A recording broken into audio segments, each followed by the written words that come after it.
economic. This nation created more wealth in 200 years than all previous history of mankind. In 2008, we decided to vote for change.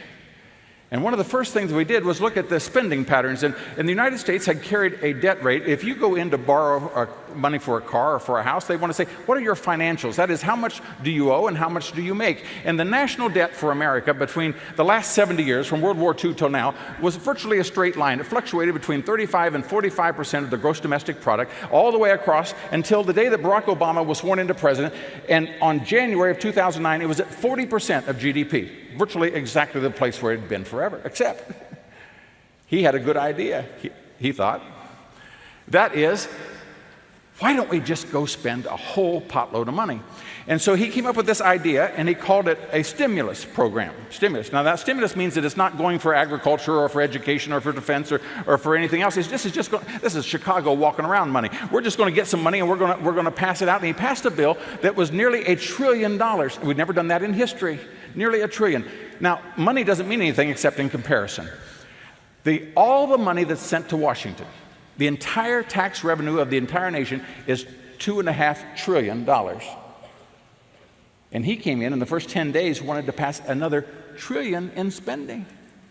Now, the national debt was already, deficit that year was going to be about 400. He added another trillion on top of that and spent 200 more and ran the deficit that year to $1.6 trillion in 1 year.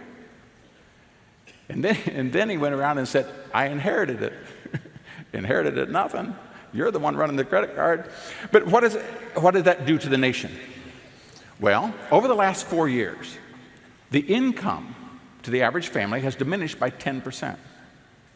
But the net worth, the value of all of us, when we take the value of our home, the value of our car, when we put all our balance sheets together, 40% of the wealth of the nation has been diminished in just these last 4 years. In fact, the wealth of the nation has now gone back to 1990. In other words, 22 years of progress has been wiped out because of the spending patterns of Washington. In America, we have the highest capital gains tax in the world. We have the highest corporate tax in the world.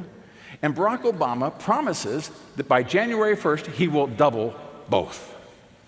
Now, when you do that, you don't create jobs, such that 1 person in 6 in America is now living in poverty, and you destroy wealth. You and I determine which direction the country goes economically.